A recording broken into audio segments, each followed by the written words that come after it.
Ladies and gentlemen, please welcome the Honorable Rick Perry, Governor of Texas. Let's go.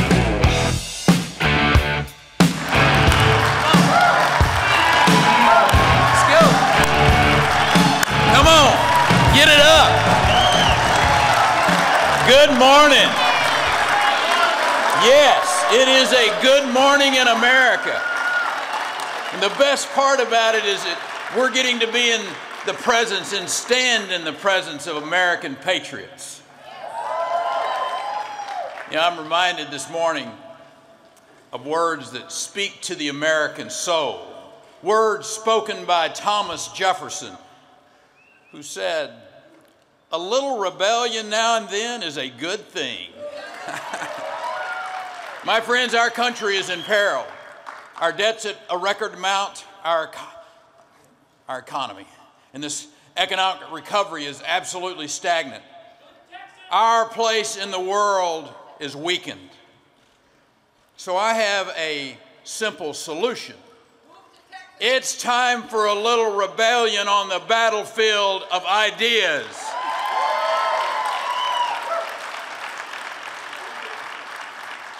But instead of looking to Washington to find the front lines of the battle, I ask you to look to the states, where we find the laboratories of innovation and 50 different experiments in democracy taking place. Now, among the states, we see two visions for America. There's the vision common in blue states, where the state plays an increasing role in the lives of its citizens.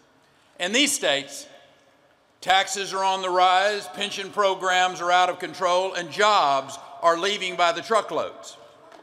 And then there's the vision common to American Red America, if you will, the red state America vision, where the freedom of the individual comes first. The reach of government is limited. In these states, taxes are low, spending's under control, jobs are on the rise, and opportunity is being sought far and wide. We see opportunity flourishing in states led by governors like Nikki Haley, Bobby Jindal, Scott Walker, Rick Scott. Now, for instance, under Governor Haley, South Carolina moved 20,000 citizens from welfare to work. Under Bobby Jindal, Louisiana has become more competitive for jobs by implementing smart regulations. And under Scott Walker, red state principles have been brought to Wisconsin. You see, the public union leaders, they balked, and they instigated this massive disruption of government. But because Scott Walker, he had the courage to reform pension programs fairly, the people of Wisconsin didn't recall him, they stood behind him and they re-elected him.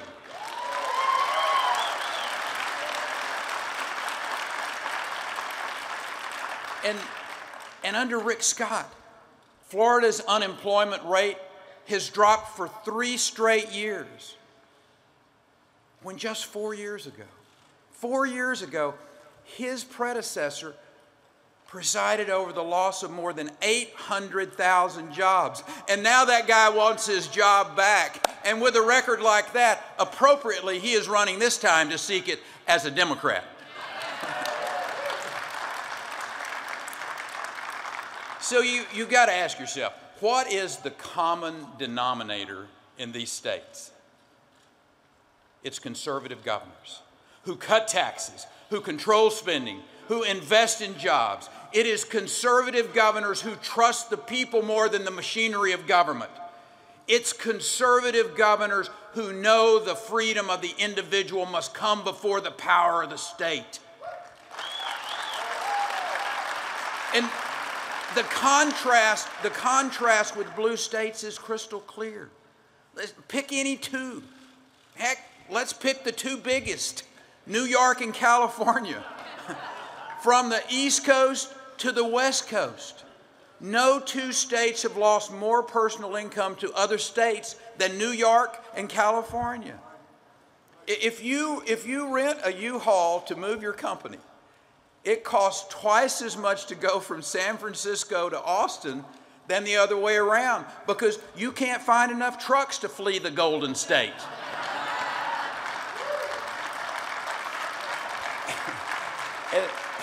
And New York has got this new advertising campaign, the new New York. But they're implementing the tired old recipe of back-breaking taxes and, yeah, you guessed it, regulations that are larger than a 30-ounce Big Gulp. Now, let's pick a large red state. Shoot, let's pick Texas. We cut taxes, we didn't spend all the money, we created fair and predictable regulations, and we stopped personal injury trial lawyers from filing frivolous lawsuits. We have created almost 30% of the nation's jobs while keeping taxes among the nation's lowest. We have presided over not only an energy boom, but the nation's largest population boom and an economic boom of monumental proportion. We have demonstrated that no state can tax and spend its way to prosperity, but with the right policies, you can grow your way there. The red state, blue state debate, this debate really matters because it's about the future of America. And the vision that wins out, either this big government protectionist nanny state version offered by liberal leaders, or the limited government, unsubsidized freedom state offered by conservative leaders, will determine the future of our nation.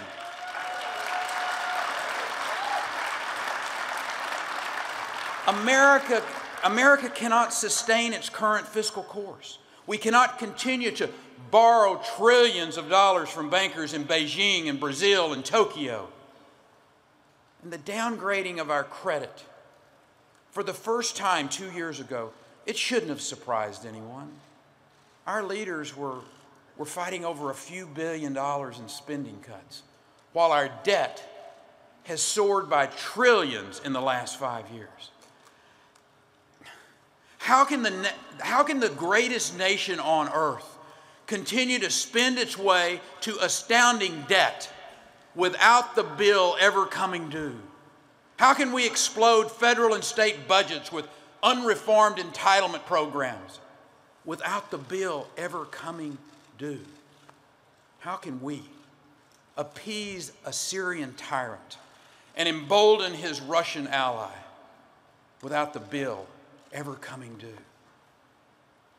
There is a price to be paid for policies that destroy our economy and embolden our foreign enemies.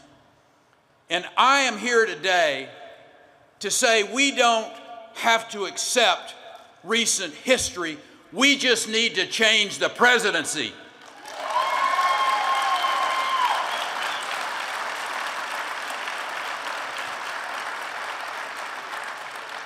It's not too late for America to lead in the world, but it starts by leading at home. And it starts by returning to the founding principles of democracy found in our Constitution. Among the enumerated powers of Congress are the power to lay and collect taxes, to pay debts, and provide for the common defense, to regulate commerce with foreign nations, to declare war, to raise and support armies, to provide and maintain a navy. But nowhere does the Constitution say we should federalize classrooms. Nowhere. Nowhere does it give federal officials primary responsibility over the air we breathe, the land we farm, the water we drink. And nowhere does it say Congress has the right to federalize health care.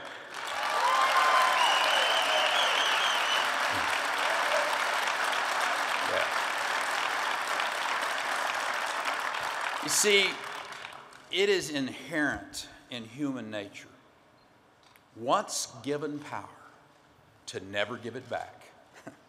And let me tell you something. This human tendency is a bipartisan offense. That is why we must elect the right kind of leaders to represent us in Washington.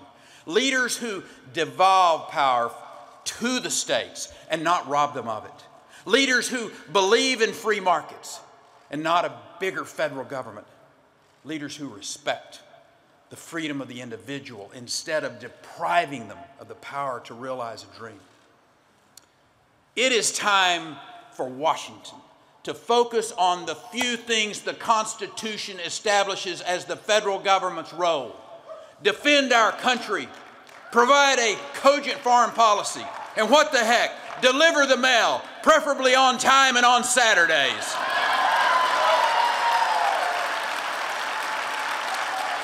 Get out of the healthcare business. Get out of the education business. Stop hammering industry. Let the sleeping giant of American enterprise create prosperity again. My fellow conservatives, the future of this nation is upon you. It belongs to you. You have the power to change America. You have the power to speak to our newest hopes. And in addition to our age-old dreams, you are the path to the future, a light on a distant shore.